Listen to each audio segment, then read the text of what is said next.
येदियुरप्पा ने यह साफ कर दिया है कि अगर सदानंद गौड़ा को उनकी जगह पर मुख्यमंत्री बनाया जाता है तब वो इस्तीफा देने को तैयार हो सकते हैं। और उनके घर पे जो बैठक चल रही है वो सीधे तौर पर यह इंगित करता है, ये संकेत देता है कि येदियुरप्पा के बगावती तेवर जो है वो बरकरार हैं। और अगर केंद्रीय समिति जो है बीजेपी की अगर वो चाहती है कि वो स्टेप डाउन करें तो उनके पसंद का ही मुख्यमंत्री होना चाहिए। लेकिन जिसका नाम वो सजेस्ट कर रहे हैं, सदानंद गौड़ा का नाम वो सजेस्ट कर रहे हैं, उस पर कर्नाटका बीजेपी के जो एमएलएज हैं वो कितने तैयार होते हैं, ये भी अपने आप में बहुत बड़ी बात है। क्योंकि रेड्डी बंधु हैं, इनके बारे में कहा जाता है कि सदानंद गौड़ा उनके फेवर के आदमी नहीं है, इसलिए शायद वो तैयार ना हो इस पूरे मामले को लेकर। और दूसरे जो विधायक वहां पर हैं उनमें भी बहुत अच्छी पैठ सदानंद गौड़ा की नहीं बताई जाती है। तो ये अपने आप में एक बहुत बड़ी बात है कि अगर इस तरह की बात येदियुरप्पा कर रहे हैं तो उसके लिए खुद कर्नाटक के बीजेपी के जो एमएलएज हैं, जो विधायक हैं, जो मंत्री हैं, उनका तैयार होना भी जरूरी है।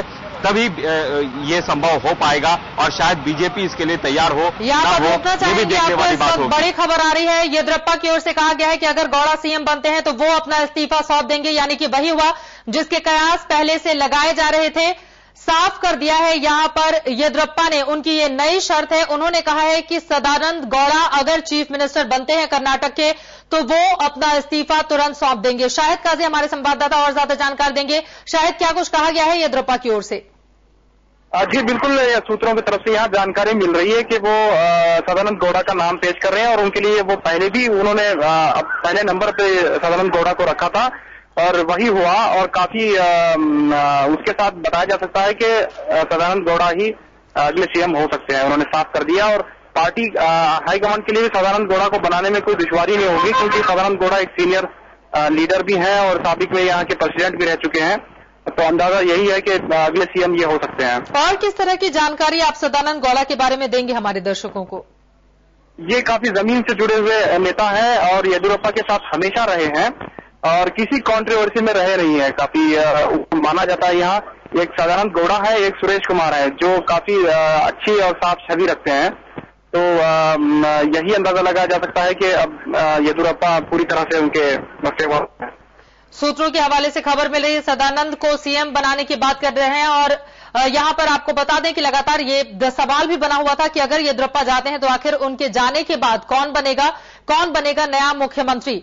अनंत कुमार राष्ट्रीय सचिव हैं बीजेपी के, वो फिलहाल रेस में काफी आगे चल रहे हैं। लेकिन सदानंद गौड़ा, जिनका नाम सजेस्ट किया गया है येदियुरप्पा की ओर से, सुरेश कुमार शहरी विकास मंत्री हैं, इनके नाम पर भी मुहर लग सकती है, इस तरह की खबरें। जगदीश शेट्टर ग्रामीण विकास मंत्री भी दौड़ में आगे चल रहे हैं, विधायक दल के नेता चुने जा सकते हैं। और सदानंद गौड़ा पूर्व बीजेपी अध्यक्ष हैं कर्नाटक के, जिनकी तस्वीरें इस वक्त आप देख पा रहे हैं। आपको बता दें येदियुरप्पा ने भी इन्हीं के नाम पर मुहर लगाई है। बहरहाल वीएस आचार्य शिक्षा मंत्री हैं। क्या ये हो सकते हैं? वो तमाम नाम हम आपको दिखा रहे हैं जो इस वक्त रेस में आगे चल रहे हैं। कर्नाटक बीजेपी के अध्यक्ष एस ईश्वरप्पा, ये भी हो सकते हैं। इस तरह की बातें उभरकर सामने आ रही है। अब देखना यह भी होगा कि येदियुरप्पा जिन नामों को बताते हैं, सजेस्ट करते हैं, क्या बीजेपी आला कमान उन नामों पर मुहर लगा देता है या फिर नहीं। लेकिन जो तेवर इस वक्त नजर आ रहे हैं येदियुरप्पा के, उससे एक बात तो साफ है कि जो नाम उनकी ओर से सुझाए जाएंगे उस पर ही मुहर लगती हुई नजर आएगी, क्योंकि बागी तेवर एक तरह से अख्तियार किए हुए हैं येदियुरप्पा ने। हमारे संवाददाता नैयर आजाद लगातार हमारे साथ बने हुए हैं। नैयर, जो खबर सूत्रों के हवाले से मिल रही है, सदानंद गौड़ा के नाम को आगे रखा है येदियुरप्पा ने और कहा है कि अगर उन्हें यह जिम्मेदारी दी जाती है तो मैं इस्तीफा दे दूंगा।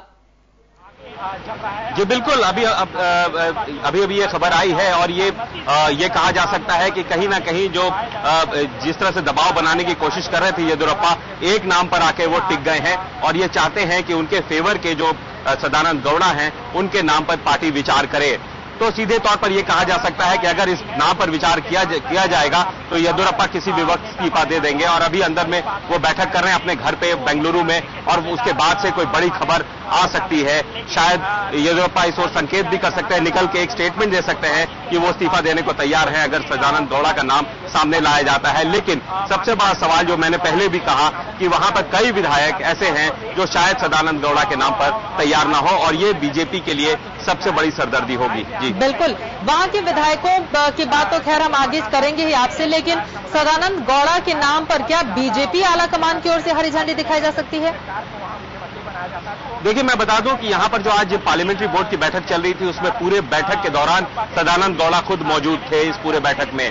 तो ये कहा जा सकता है कि बीजेपी कहीं ना कहीं बीजेपी को ये संकेत था कि येदियुरप्पा के फेवर के आदमी हैं सदानंद गौड़ा, और यहां पे मौजूद भी थे और कुछ ना कुछ बातचीत भी हुई है उनसे अंदर में।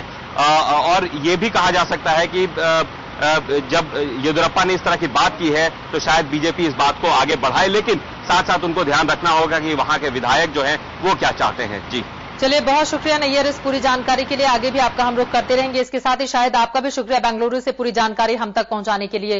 तो सदानंद ये वो नाम है जिन पर येदियुरप्पा फिलहाल सहमत होते हुए नजर आ रहे हैं। उनका कहना है कि सूत्रों के हवाले से जो हमें खबर मिली है कि अगर सदानंद गौड़ बनते हैं सीएम कर्नाटक के तो वो अपना इस्तीफा सौंप देंगे। लेकिन क्या बीजेपी के जो आला कमान है, जो बड़े नेता है, वो इस नाम पर मुहर लगाते हैं या फिर नहीं,